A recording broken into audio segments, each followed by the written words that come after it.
الفاتحہ۔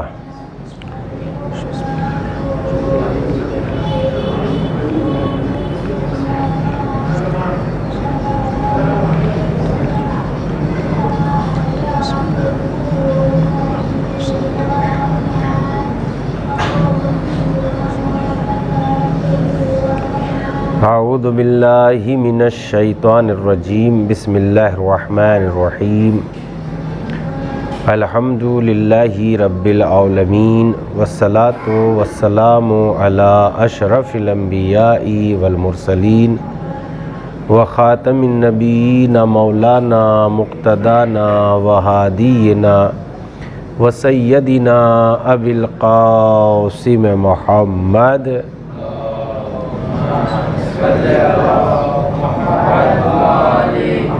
وعلی اہل بیتہ الطیبین الطاہرین المعصومین الغر المیامین الذین اذہب اللہ عنہم الرجس اہل البیت وطہرہم تطہیرا۔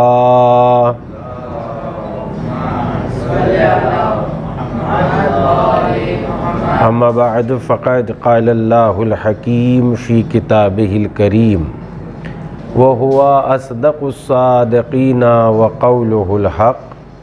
بسم اللہ الرحمن الرحیم۔ افلا یتدبرون القرآن ام علی قلوب اقفالها۔ قرآن مجید آسمانی کتاب ہے، اور انسان اگر غور و فکر سے کام لے اور اللہ کے بتائے ہوئے احکام جو قرآن مجید میں موجود ہے اگر ان پر عمل کرے تو انسانی زندگی بہت مفید اور بہت ہی کامیاب ہو جائے۔ انسانی زندگی میں جتنی بھی تکلیفیں آتی ہیں وہ انسان خود اپنے ہی کرموں اور اپنے ہی عمل کے ذریعے ان کو وجود میں لاتا ہے۔ قرآن مجید نے خود اعلان کیا فلا یتدبرون القرآن ام علی قلوب اقفالها۔ بھلا یہ لوگ قرآن مجید میں غور و فکر کیوں نہیں کرتے؟ کیوں قرآن مجید کی باتوں پر عمل نہیں کرتے؟ کیوں قرآن کی نصیحتوں کو دل سے نہیں سنتے؟ کیوں پچھلی قوموں کے جو حالات ہیں ان پر توجہ کیوں نہیں کرتے؟ قرآن مجید وہ سچی کتاب ہے جس کے لیے یہ کہنا بھی اپنے آپ میں صحیح نہیں ہوگا کہ قرآن مجید کی ہر بات سچ ہے۔ اگر ہم یہ کہیں کہیں بھی ہمیں ایک پوری اس جہان میں کہیں ہمیں یہ پتہ لگ جائے کہ ہر جگہ چیزوں میں ملاوٹ ہے لیکن اس جگہ بالکل پاک صاف چیز ملتی ہے اور اس میں کوئی ملاوٹ نہیں ہے، ہم اگر 100-200 روپیہ بھی خرچ ہوگا تو وہ خرچ کر کے جائیں گے تاکہ بالکل سچی بات اور سچی چیز مل جائے۔ لیکن قرآن مجید جس میں ذرے کے برابر بھی شک و شبہ نہیں ہے، دنیا کی ہر کتاب کے آخر میں لکھا جاتا ہے کہ ہم نے اپنی تحقیق کے حساب سے مکمل تحقیق کی لیکن مکمل یہ نہیں کہہ سکتے کہ ہماری بات سچ ہے، مگر قرآن مجید کی پہلی آیت یہ کہتی ہے ذالک الکتاب لا ریب فیہ، یہ وہ کتاب ہے جس میں ذرے برابر بھی شک و شبہ کی گنجائش نہیں ہے۔ یعنی آخر میں نہیں، بالکل ایک دم شروع میں کہہ دیا کہ اس میں ذرے برابر بھی شک و شبہ کی گنجائش نہیں ہے۔ تو اس لیے جس میں بالکل سچائی ہو اس کی باتوں پر ہمیں توجہ دینا چاہیے۔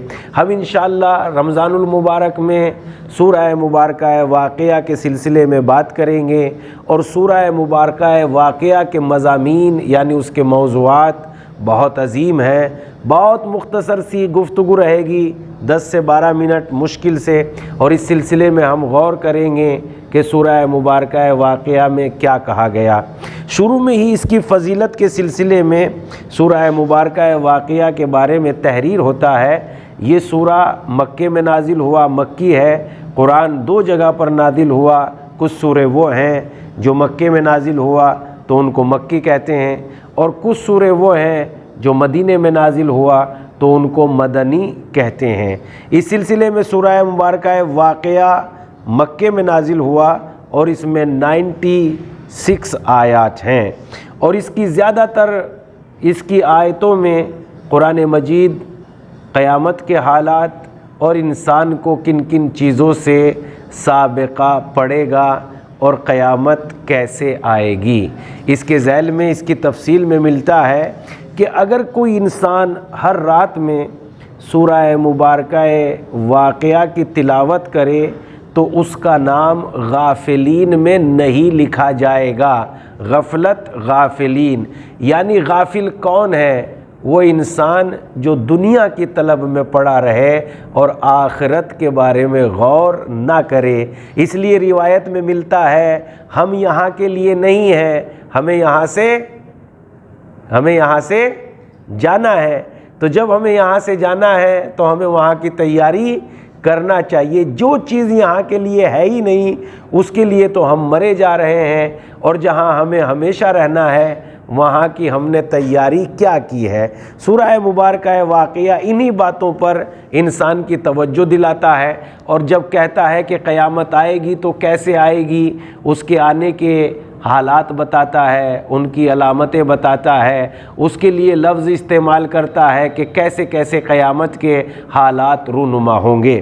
اس کے بعد اسی آیہ کریمہ اسی سورہ مبارکہ کے حالات میں ملتا ہے کہ عثمان بن عفان جناب عبداللہ بن مسعود کے پاس آئے، جو کہ پیغمبر اسلام صلی اللہ علیہ وآلہ وسلم کے صحابی تھے۔ بہت توجہ رکھیے گا۔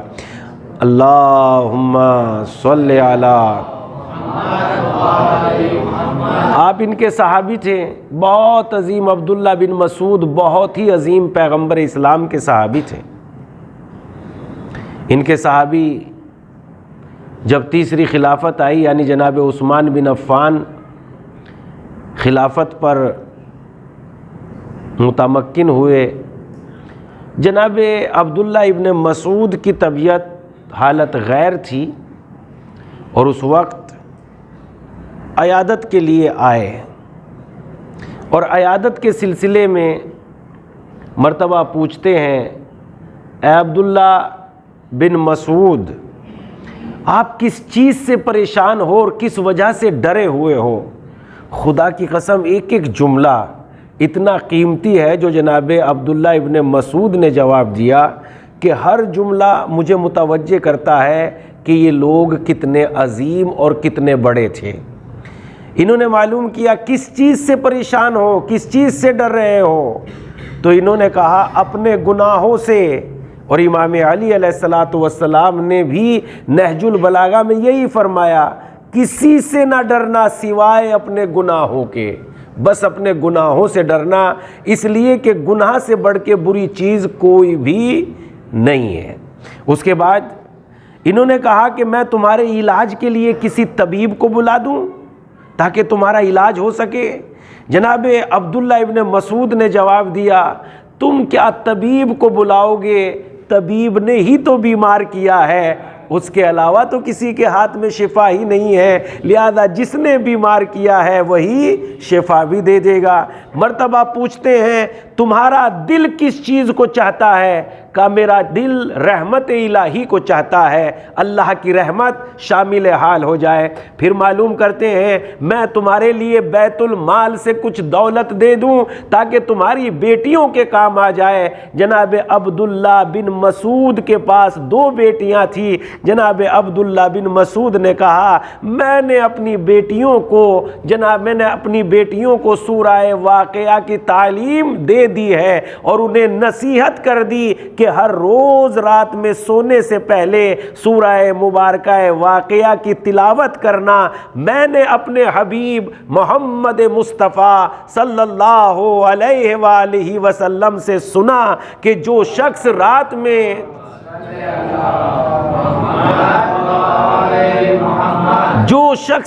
میں سونے سے پہلے سورہ مبارکہ واقعہ کی تلاوت کرے گا وہ کبھی بھوکا اور فاقہ اور تنگ دست نہیں رہ سکتا۔ ذرا دیکھیں کہ ان کا ایمان کتنا عظیم ہے۔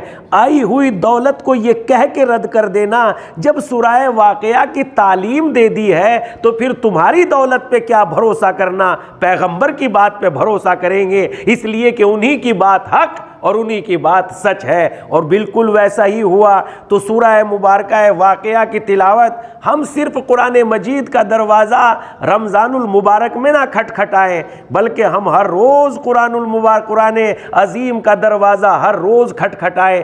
امام علی نے فرمایا یہ وہ دریا ہے جہاں ہر پیاسا سیراب ہو جاتا ہے، یہ کسی کو تشنا لب قرآن کسی کو تشنا لب نہیں چھوڑتا۔ اگر کوئی گمراہ پڑھ لے تو ہدایت یافتہ ہو جاتا ہے، اگر کوئی ہدایت یافتہ پڑھ لے تو متقین بن جاتا ہے، اور اگر کسی متقی کی زندگی میں قرآن اتر جائے تو امام المتقین بن جاتا ہے۔ امام المتقین تو قرآن مجید یہ وہ چشمہ ہے جس سے کوئی پیاسا نہیں رہ سکتا۔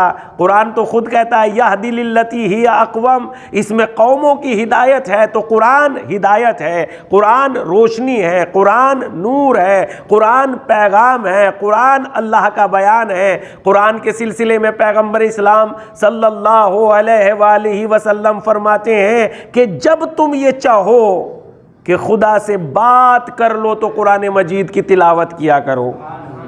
جب تم خدا سے بات کرنے کا تمہارا دل چاہے، جب ہم بڑے بڑے لوگوں کو دیکھتے ہیں، کوئی کروڑ پتی تو کوئی 100 کروڑ پتی، اور ان سے ہم چاہتے ہیں کہ جب فون پہ بات ہو جاتی ہے تو تھوڑا سا لگتا ہے، اچھا سا لگتا ہے، ہاں اتنے بڑے آدمی سے ہم نے بات کر لی، کوئی بھی خدا سے بڑا تو نہیں ہو سکتا۔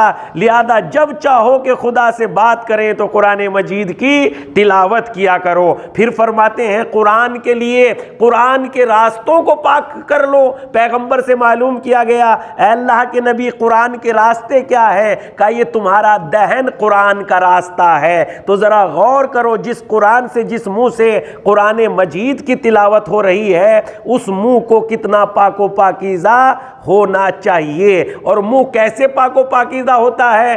اگر ہم غیبت چھوڑ دیں، اگر ہم نفرت چھوڑ دیں، اگر ہم دشمنی چھوڑ دیں تو ہمارا منہ اور ہمارا چہرہ پاک و پاکیزہ ہو جائے گا۔ جیسا کہ پیغمبر اسلام ایک جگہ سے گزر رہے تھے، ایک عورت اپنی بہن کی غیبت کر رہی تھی، برائی کر رہی تھی، جبکہ روزے سے تھی۔ پیغمبر نے کہا لو یہ غذا کھا لو، اس نے کہا نہیں اے اللہ کے نبی میں تو روزے سے ہوں۔ پیغمبر نے پھر کہا پھر کھا لو، کہا نہیں اے اللہ کے نبی میں تو روزے سے ہوں۔ کہا نہیں تم یہ غذا کھا لو، اس نے کہا نہیں میں تو روزے سے ہوں۔ پیغمبر نے کہا جس نے اپنی مردہ بہن کا ابھی گوشت کھایا ہو وہ کیسے روزے سے رہ سکتی ہے؟ قرآن مجید نے بھی یہی کہا تم میں سے کون ہے جو یہ چاہتا ہو کہ اپنے مردہ بھائی کا گوشت کھائے؟ لہذا جو غیبت کرتا ہے گویا اس نے اپنے مردہ بھائی کا گوشت کھایا۔ پھر جناب فاطمہ الزہرا سلام اللہ علیہا فرماتی ہے دیکھو روزے کو بھوک و پیاس نہ بناؤ، اور کتنے ہی لوگ تو ایسے ہیں جن کے حصے میں روزہ نہیں فاقہ آتا ہے۔ ایک صلوات پڑھ دیں محمد و آل محمد پر۔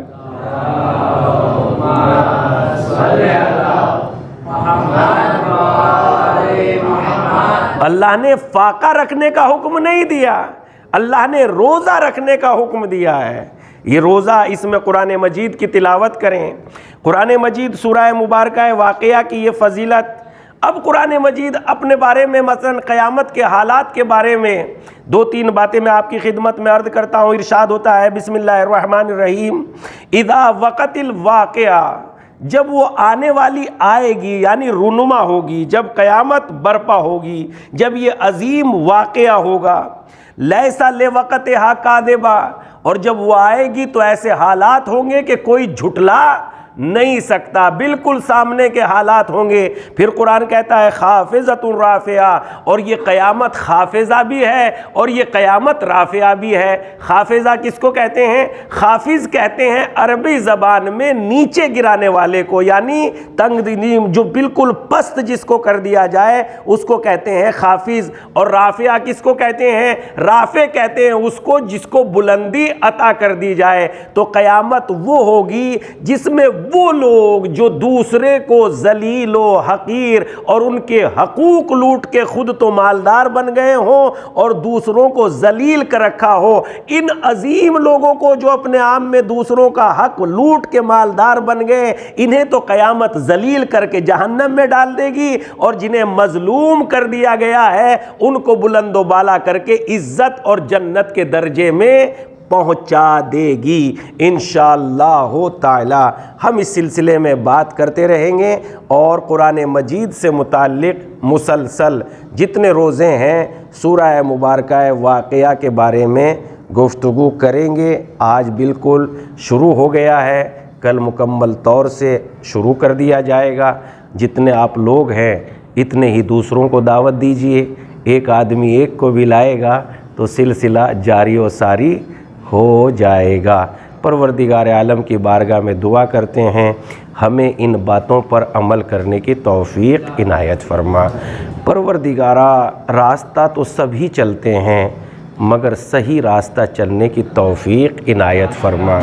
پروردگارہ ہم یہ بھی نہیں کہہ سکتے کہ ہم صحیح راستہ نہیں جانتے، ہم جانتے تو مالک سب کچھ ہے، مگر دشواری یہ ہے کہ ہم عمل کرنے میں بڑے کوتاہی کرتے ہیں۔ ہمیں جاننے کے بعد عمل کرنے کی سعادت عطا فرما۔ پروردگارہ ہم یہ تو جانتے ہیں قیامت میں ذرے ذرے کا حساب ہوگا، ہم جانتے ہیں انکار تو کر ہی نہیں سکتے، کوئی انسان انکار ہی نہیں کر سکتے۔ یہ آیت کسے نہیں پتہ؟ فَمَن يَعْمَلْ مِثْقَالَ ذَرَّةٍ خَيْرًا يَرَهُ وَمَن يَعْمَلْ مِثْقَالَ ذَرَّةٍ شَرًّا يَرَهُ۔ کسے نہیں پتہ؟ یہ 4-6 آدمی 10 آدمی جتنے بھی میرے سامنے ہیں کیا انکار کر سکتے ہیں کہ یہ آیت آج سے پہلے ہم نے نہیں سنی؟